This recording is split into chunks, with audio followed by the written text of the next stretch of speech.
All right, it's good to see everybody out there. We've obviously had a little bit of a hiccup with some of the things going on, pandemic and what have you. Sports talk has been put on hold for a little bit, but we did get a little bit of sports. It was a good 2 days not to be doing sports radio, quite frankly, because nothing has been going on other than Tom Brady and the Olympics getting canceled. I guess that's kind of a big deal. But even bigger deal to us locally here is Mel Kiper's mock draft 3.0 has come out.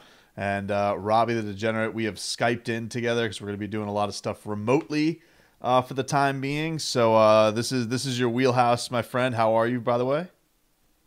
I'm doing great, man. I'm doing super fine. And even better, when Mel Kiper drops his mock draft, we must talk about it. We must discuss. So this is 3.0 according to Mel Kiper. 3.0. And so what stands out to you immediately as far as the top five is concerned, where the Dolphins reside? Well, right away, the past week of rumors has been the Dolphins moving up to trade up for Joe Burrow. And yeah, I feel like picks and whatnot. I feel like we started that. Yeah, I think we did start that. Very, very possibly. I think we did start that. And then Todd, the intern, broached the idea to Miss Greer, and then boom, it's Mr. Greer, please hear me out. But Mel Kiper has this long-standing policy. He does not do trades, right? Mock drafts. So right off the bat, he has the Bengals taking Joe Burrow. Okay, he has Joe Burrow going number one overall.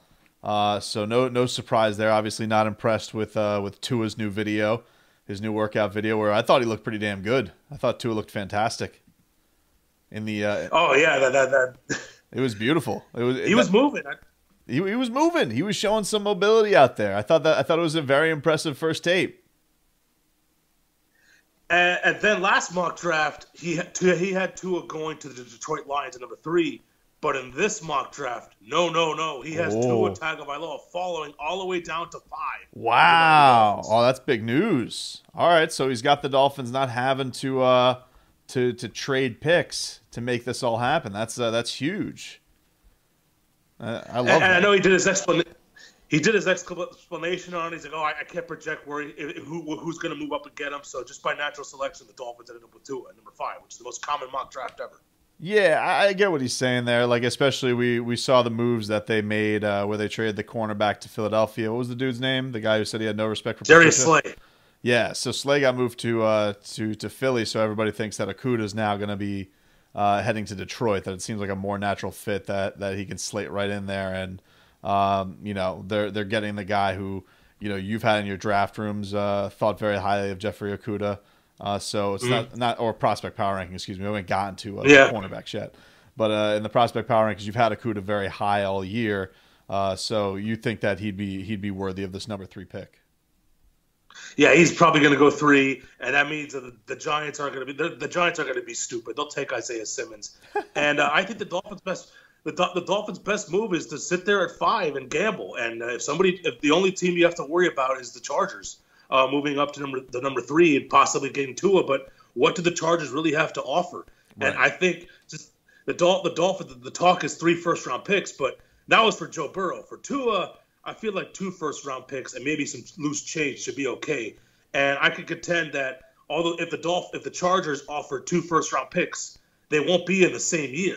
And so even if the Dolphins offer 5 and 26 to move up and go to 3, I still think it's better than what the Chargers could offer, because the 26 is this year, and the Detroit wouldn't have to wait on an extra year to use the picks. They could use them immediately. So I still think the Dolphins don't have to give up too much to move up to number 3 if they really wanted them to. I agree. I think that's one of those things where the Dolphins have that card if they want to go there. When it comes to Tua, it does feel like their competition's kind of dropping like flies.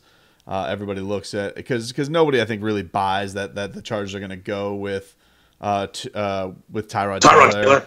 Nobody buys that, but I really think that I don't even think 3 gets it done if you're the Bengals. I think the Bengals are in there. That's why I say, like, when we're talking about this move, I think it has to be like you have to offer your 3s, and I think you have to offer your next one for them to even really consider it. And that'd be the real difference. Like, you're talking about a monster difference if you're giving up 4 as opposed to an extra one just to move up and get Tua.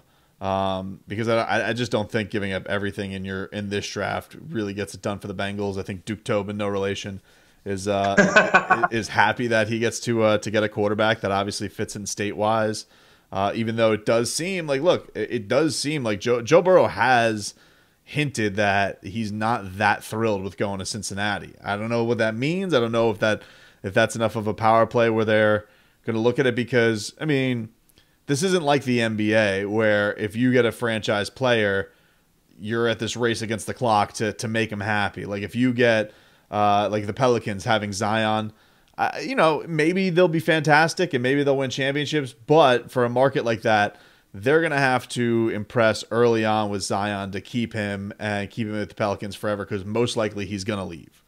When it comes to the NFL, if you're a quarterback and you're a franchise quarterback, you really got no room to leave. Like, you're probably going to be there forever, because if you're worthy of it, they're going to just back up the Brinks truck to you. So you'd have to give up so much money and put so much on the line that you're not going to get hurt to ever leave. And so, yeah, I don't know if he can pull a maneuver like that.